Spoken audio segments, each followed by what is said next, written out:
Today, we are going to learn the real meaning of Fibonacci Retracement Tool. Fibonacci Retracement Tool gives us information about price. It tells us about the prices in premium or in discount. How to know that price in premium or not. If price is above the 50% Fibonacci retracement level, that means price in premium.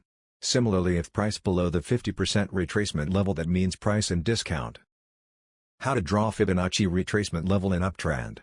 If price continuously makes higher high and higher low, then we can say that it's uptrend.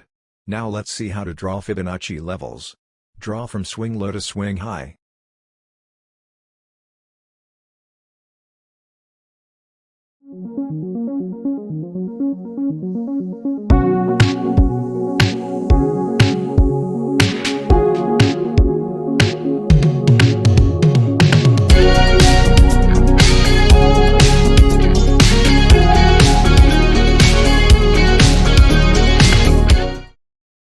How to draw Fibonacci retracement level in downtrend. How to draw Fibonacci levels.